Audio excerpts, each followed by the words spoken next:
Tiwari academy में आपका स्वागत है। आज हम अध्याय 1 पूर्णांक इसकी प्रश्नावली 1.3 करेंगे। प्रश्न 1, निम्नलिखित गुणनखंडों को ज्ञात कीजिए। बच्चों यहाँ पर कुछ संख्याएं पूर्णांक दिए गए हैं, इन पूर्णांकों का गुणन हमें ज्ञात करना है। भाग ए में बच्चों एक धनात्मक और एक ऋणात्मक पूर्णांक दिया गया है, इन दोनों की गुणा करनी है। बच्चों हमें यह याद रखना है कि अगर एक धनात्मक पूर्णांक है और एक ऋणात्मक पूर्णांक है तो हमें दोनों को गुणा करने से ऋणात्मक पूर्णांक मिलेगा, और अगर दोनों ही ऋणात्मक पूर्णांक हैं तो दोनों ऋणात्मक पूर्णांकों को अगर हम गुणा करें तो हमें उत्तर के रूप में धनात्मक पूर्णांक मिलेगा।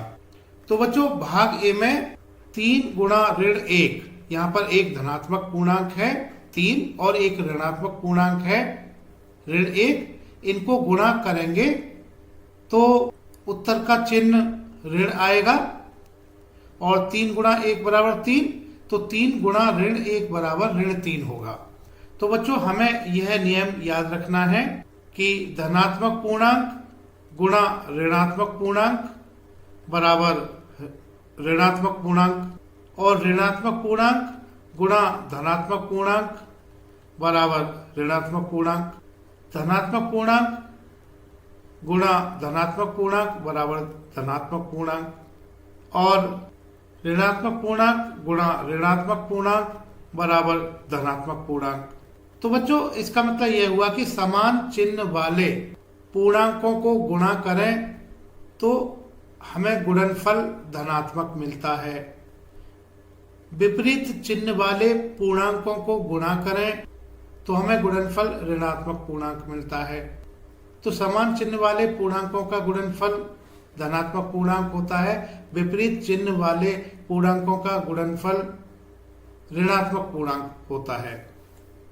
इतना हमें याद रखना है। भाग बी ऋण 1 गुणा 225।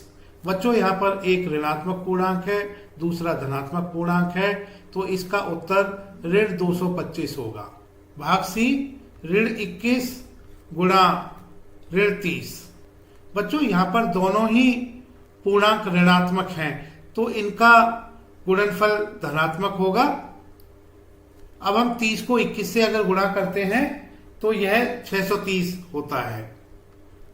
तो इन दोनों ऋणात्मक यानी ऋण 21 गुणा ऋण 30 बराबर धन 630 होगा।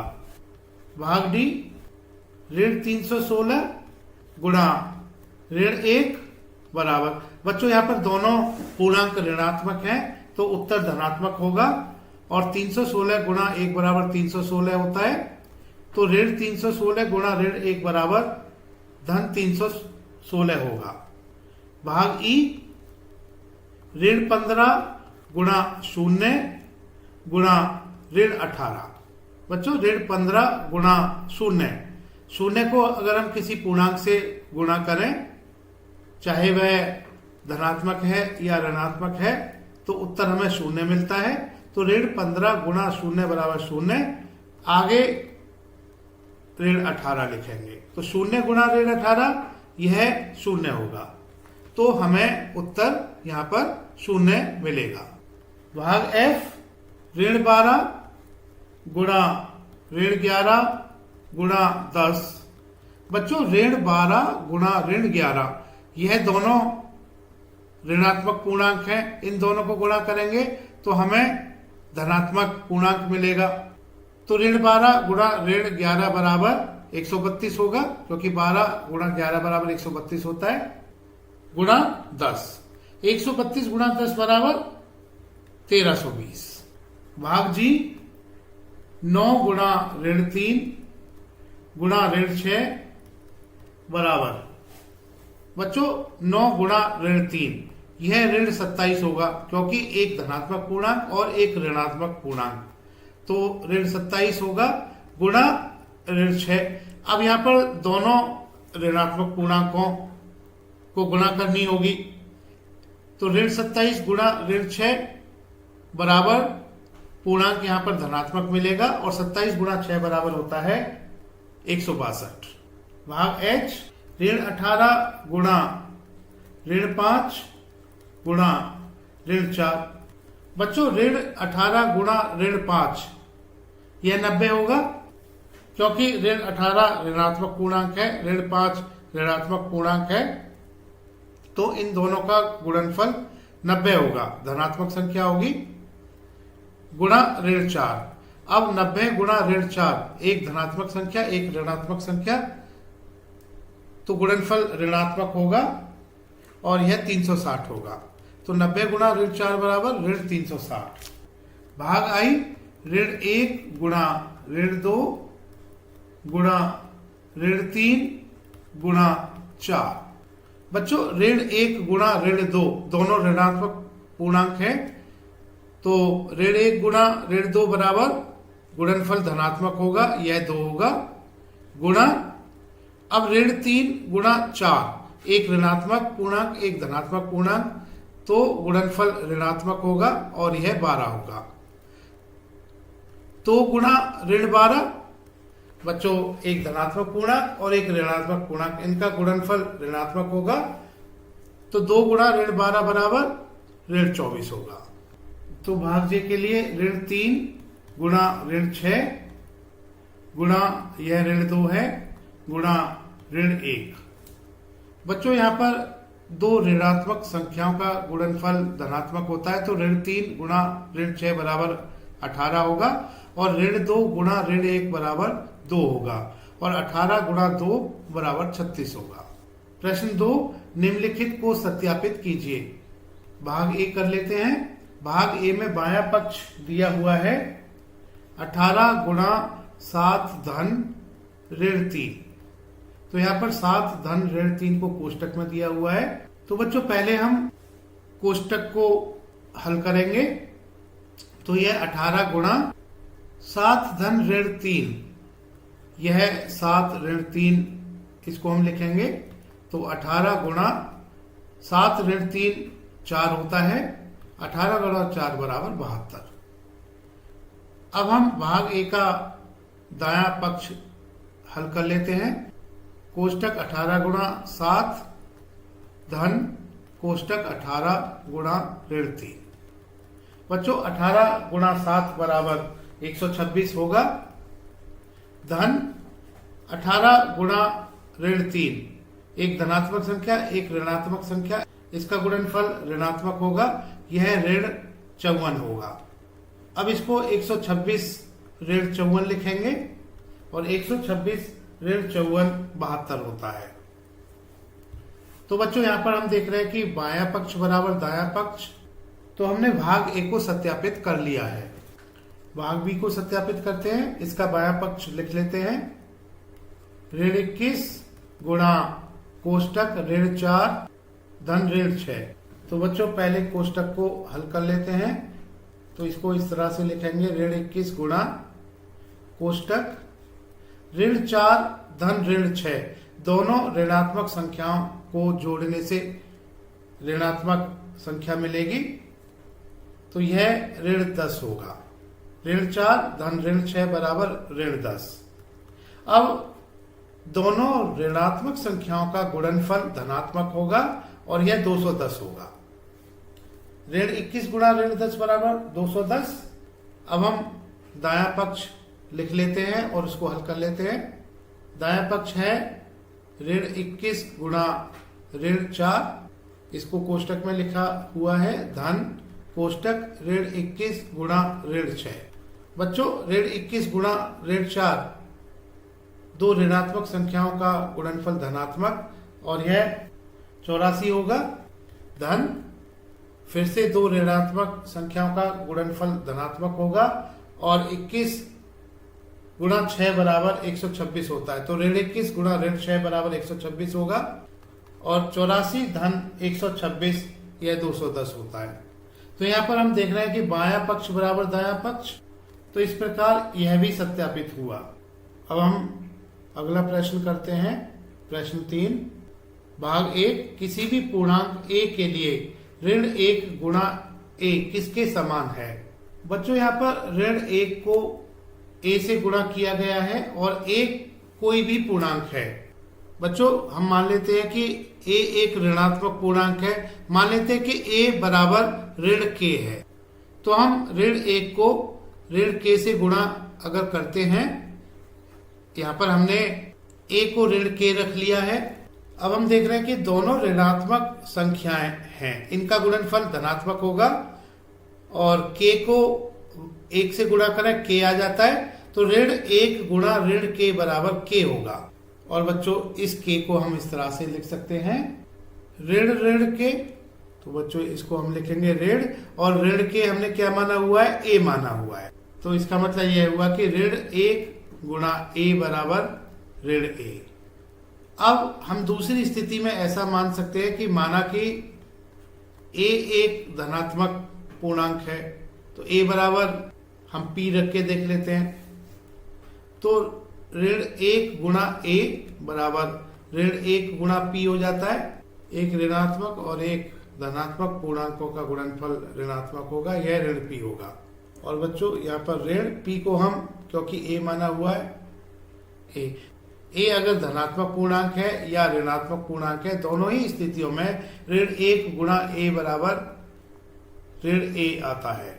बच्चों जैसे उदाहरण के तौर पर ऋण 1 गुणा a को हम कोई धनात्मक पूर्णांक मान लेते हैं, जैसे कि 2 मान लेते हैं, तो इसका उत्तर ऋण 2 आता है। तो यहाँ पर हमने a 2 माना था, तो उत्तर ऋण 2 मतलब ऋण a हुआ। अब हम a को कोई ऋणात्मक पूर्णांक मान लेते हैं, जैसे कि ऋण 3 मान लेते हैं, तो उत्तर हमें मिलता है 3। ऋण 1 गुणा ऋण 3, दो ऋणात्मक संख्याओं का गुणनफल यह 3 होगा। और 3 को बच्चों हम क्या लिख सकते हैं, ऋण ऋण 3।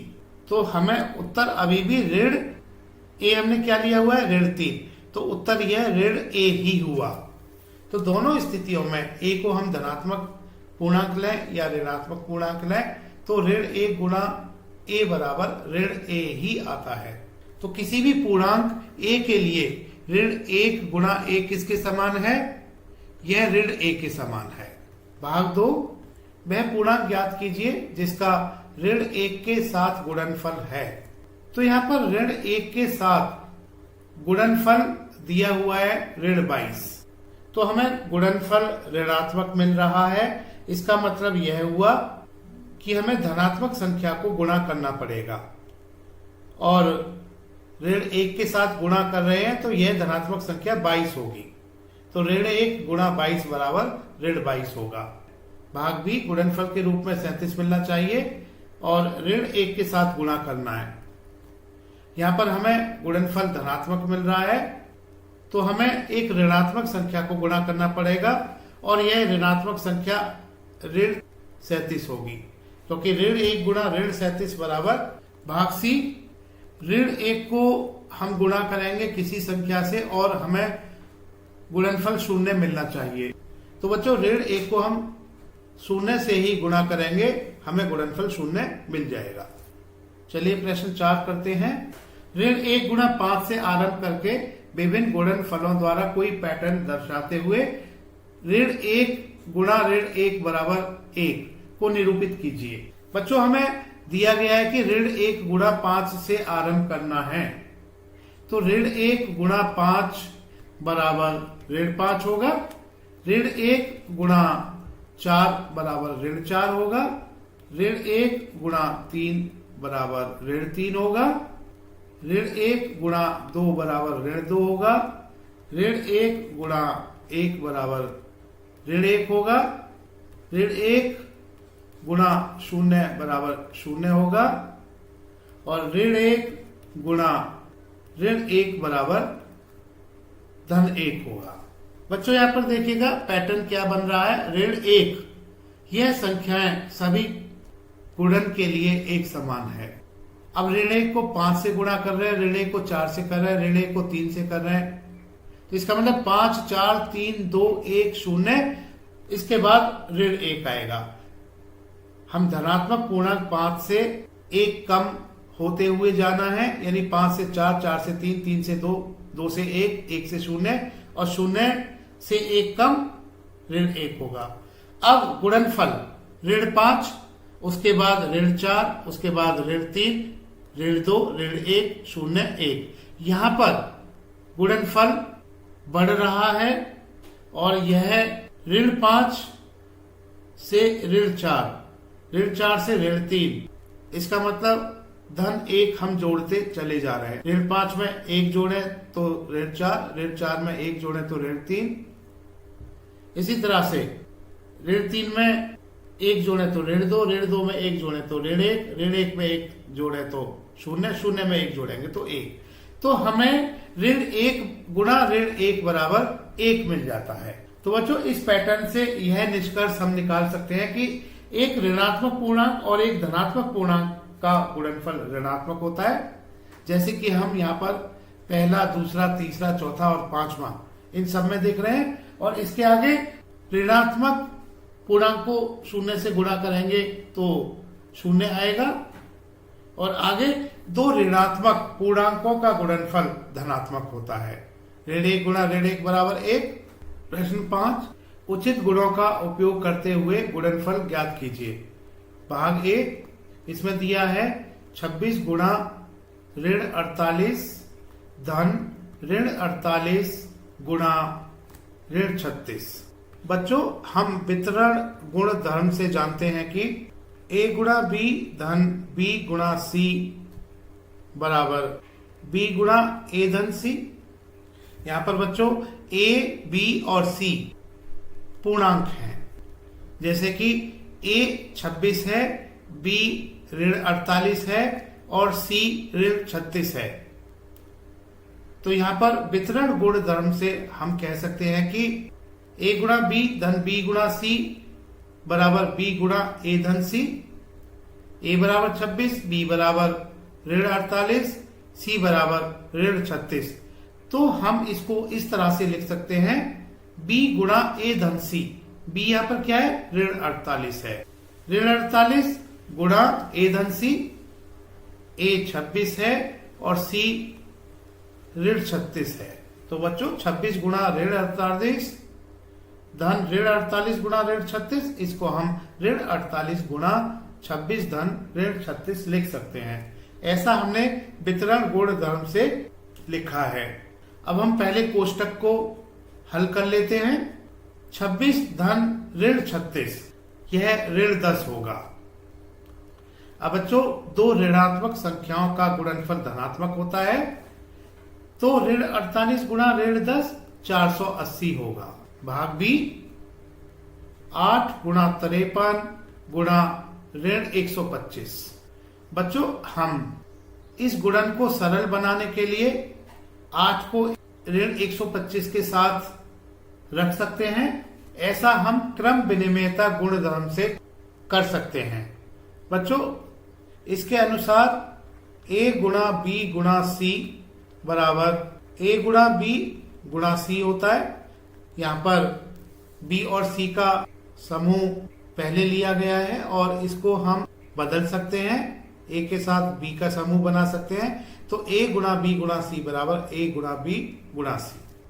और बच्चों a गुणा b बराबर b गुणा a भी हम लिख सकते हैं। तो 8 गुणा 53 को 53 गुणा 8 लिख सकते हैं गुणा ऋण 125। अब हम इसको 53 गुणा 8 गुणा ऋण 125 लिख सकते हैं। और हम जानते हैं कि 8 गुणा ऋण 125 यह गुणनफल ऋणात्मक होगा और यह 1000 होगा। 8 गुणा ऋण 125 बराबर ऋण 1000 होगा। अब यह गुणन आसान हो गया है। 53 गुणा ऋण 1000 गुणनफल ऋणात्मक होगा और यह ऋण 53,000 होगा। भाग सी 15 गुणा ऋण 25 गुणा ऋण 4 गुणा ऋण 10।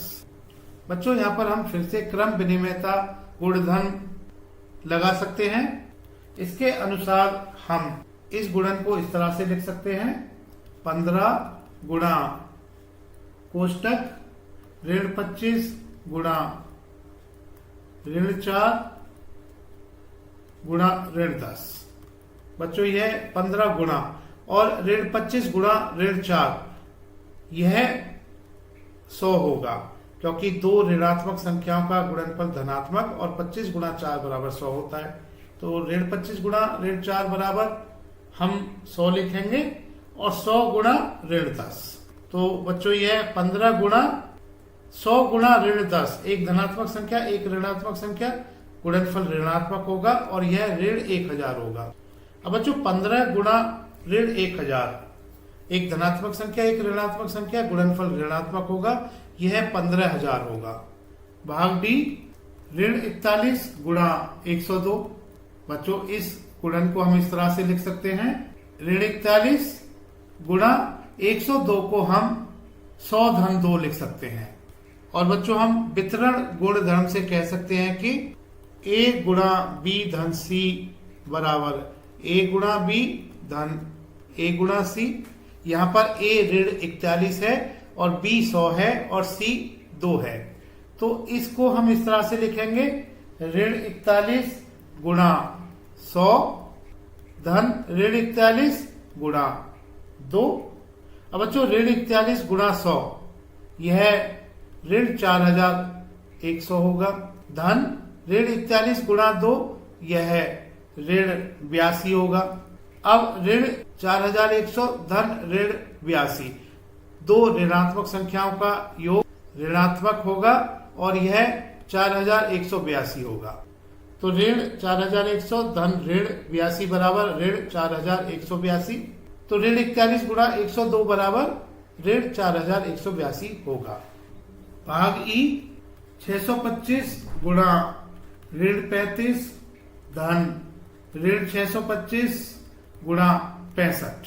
बच्चों हम इसको इस तरह से लिख सकते हैं, 625 गुणा ऋण 35 धन ऋण 625 गुणा 65 को हम 625 गुणा ऋण 65 लिख सकते हैं, क्योंकि बच्चों ऋण 625 गुणा 65 यह गुणनफल ऋणात्मक होगा और 625 गुणा ऋण 65 यह गुणनफल भी ऋणात्मक होगा। तो हम इसको ऋण 625 गुणा 65 को 625 गुणा ऋण 65 भी लिख सकते हैं। अब हम यहाँ पर वितरण गुणधर्म प्रयोग में ला सकते हैं। इसके अनुसार a गुणा b धन c बराबर a गुणा b धन a गुणा c। तो यहाँ पर इसको इस तरह से प्रयोग ला सकते हैं कि a गुणा b धन a गुणा c बराबर a गुणा b धन c। a यहाँ पर 625 है, b यहाँ पर ऋण 35 है और c यहाँ पर ऋण 65 है। तो बच्चों इसको हम इस तरह से लिख सकते हैं, a गुणा b धन c यानी 625 गुणा ऋण 35 धन ऋण 65। इसको आगे हम इस तरह से लिखेंगे, 625 गुणा ऋण 35 धन ऋण 65, दो ऋणात्मक संख्याओं का योग, यह ऋण 100 होगा।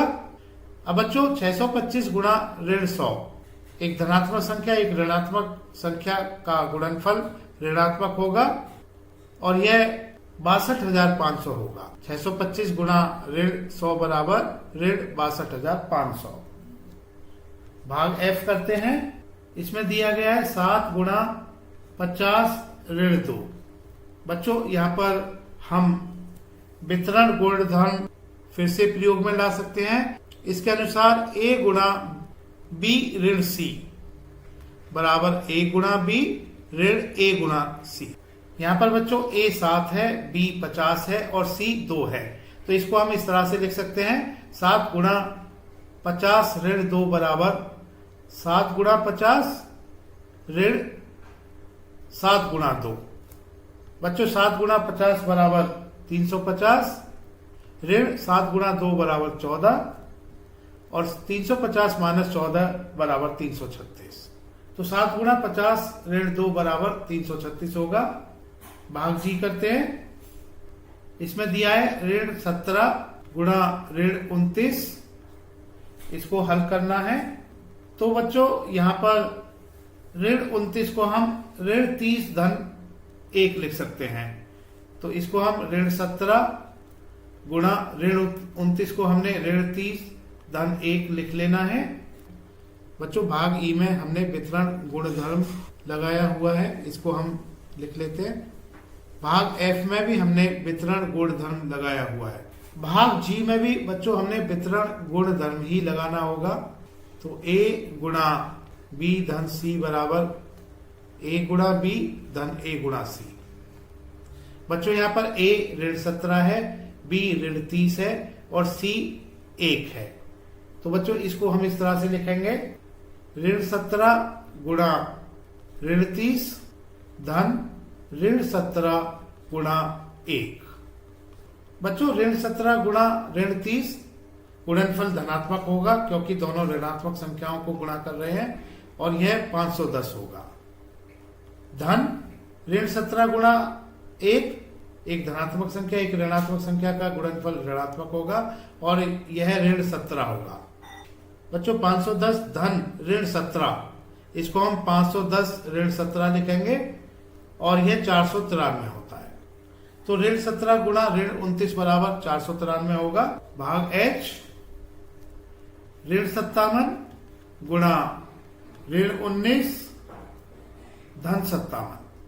बच्चों इसको हम इस तरह से लिख सकते हैं, ऋण 57 गुणा ऋण 19 धन।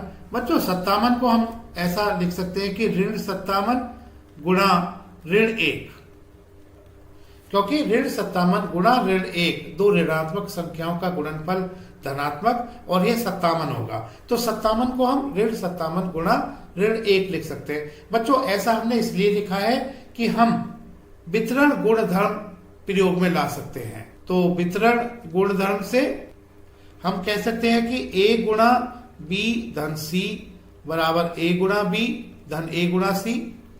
बच्चों यहाँ पर a ऋण 57, b ऋण 19 और c को ऋण 1 मान सकते हैं। बच्चों इसको हम अब इस तरह से लिखेंगे, a गुणा b धन c यानी ऋण 57 गुणा ऋण 19 धन ऋण 1 और यह ऋण 57 गुणा, कोष्टक को हल कर लेते हैं, ऋण 19 धन ऋण 1 दो ऋणात्मक संख्याओं का योग ऋणात्मक और यह ऋण 19 धन ऋण 1 बराबर ऋण 20 होगा। अब बच्चों ऋण 57 गुणा ऋण 20 दो ऋणात्मक संख्याओं का गुणनफल धनात्मक होगा और यह 1140 होगा। ऋण 57 गुणा ऋण 20 बराबर 1140। चलिए प्रश्न 6 करते हैं।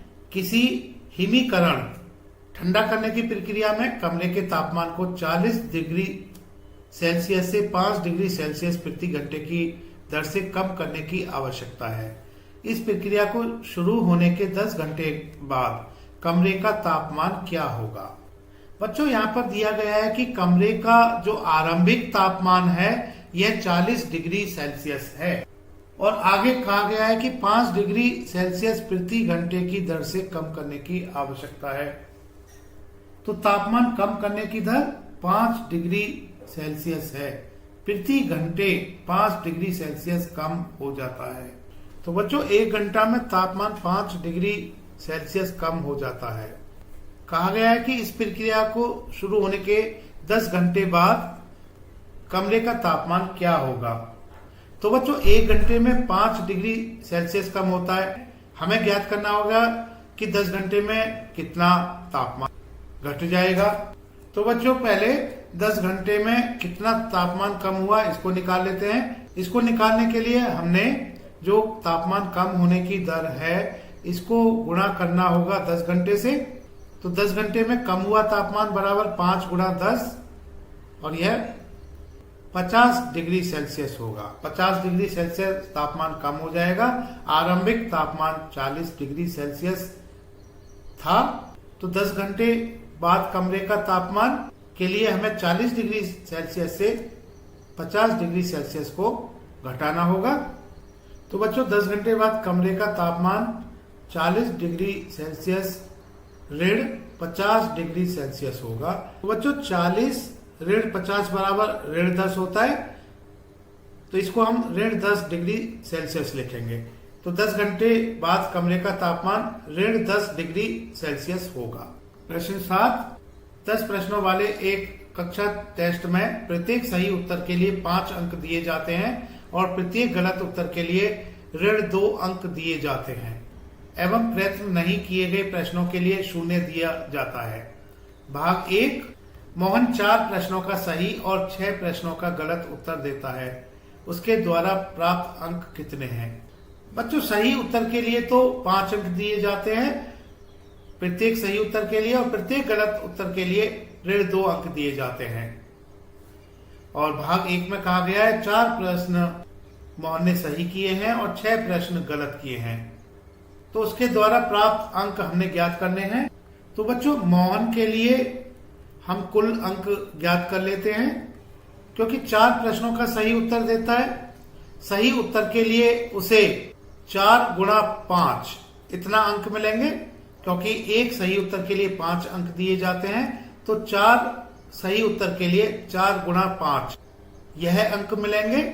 और अब उसने 6 प्रश्नों का गलत उत्तर दिया हुआ है, तो हमने यह जो सही प्रश्नों के उत्तर दिए हुए हैं इनके अंकों को जोड़ना होगा गलत प्रश्नों के अंकों से, और गलत प्रश्नों का जो उसको कुल अंक मिलेगा, 6 गलत प्रश्न दिए हुए हैं, 6 को हमने ऋण 2 से गुणा करना होगा।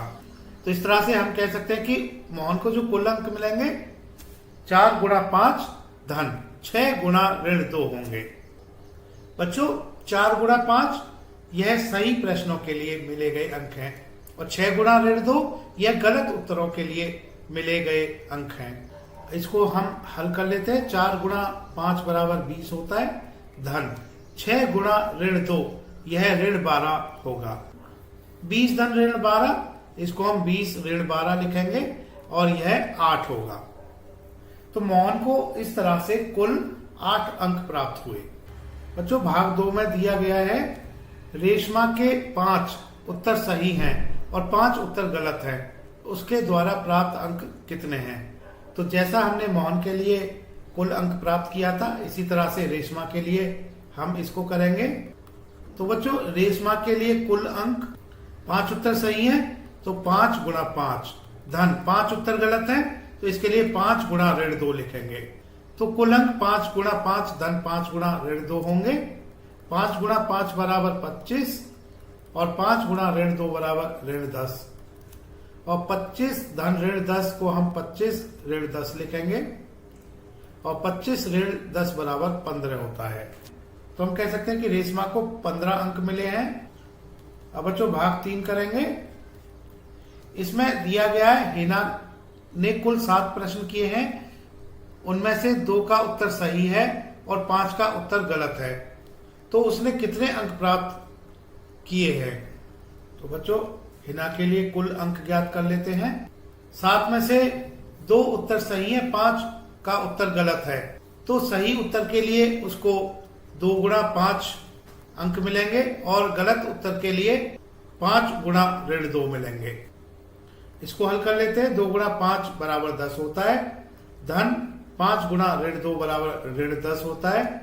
इसको हम 10 ऋण 10 लिखेंगे और 10 ऋण 10 बराबर 0 होता है। तो हम कह सकते हैं कि हिना को 0 अंक मिले हैं। चलिए प्रश्न 8 करते हैं।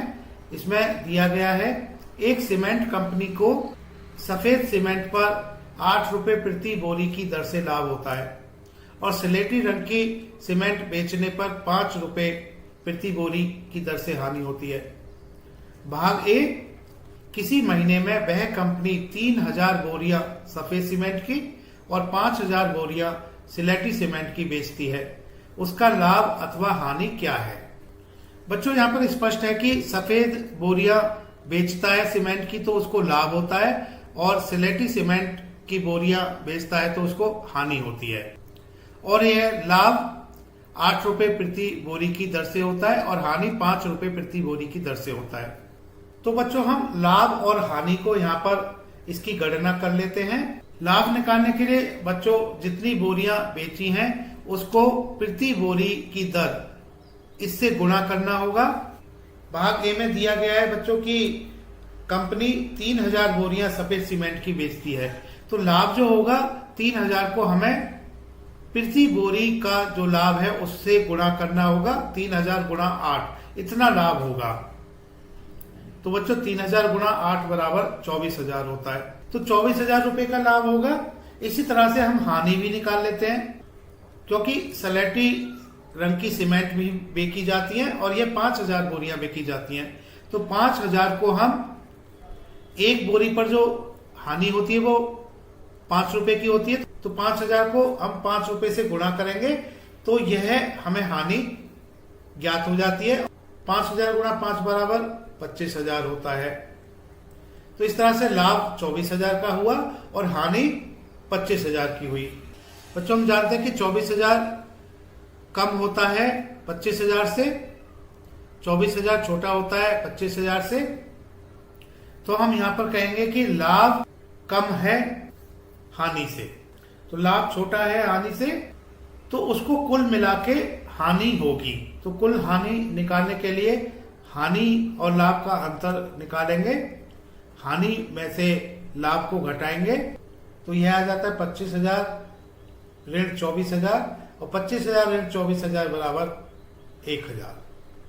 तो बच्चों 1,000 रुपए की उसे हानि होगी। अतः कंपनी को 1,000 रुपए की हानि होगी। बच्चों भाग भी करते हैं। इसमें दिया गया है यदि बेची गई सिलेटी सीमेंट की बोरियों की संख्या 6,400 है तो कंपनी को सिलेटी सीमेंट की कितनी बोरियां और बेचनी चाहिए ताकि उसे न तो लाभ हो और न ही हानि। तो बच्चों यहाँ पर एक सुधार करना होगा। यदि बेची गई सिलेटी सीमेंट की बोरियों की संख्या 6,400 है तो कंपनी को, यहाँ पर ये सफेद आएगा, कंपनी को सफेद सीमेंट की कितनी बोरियां बेचनी चाहिए ताकि उसे न लाभ हो न ही हानि। तो बच्चों हम मान लेते हैं कि कंपनी को सफेद सीमेंट की बोरियों की संख्या X है, X बोरियां वो अगर बेच लेता है तो उसका न तो लाभ होगा न ही हानि होगी। तो हम मान लेते हैं, माना सफेद सीमेंट की बोरियों की संख्या बराबर X।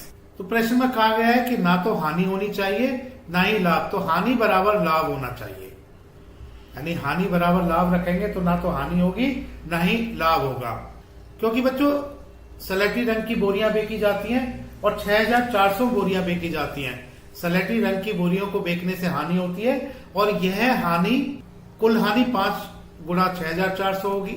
एक बोरी पर 5 रुपए की हानि होती है तो 6,400 बोरी पर 5 गुणा 6,400 की हानि होगी कुल हानि।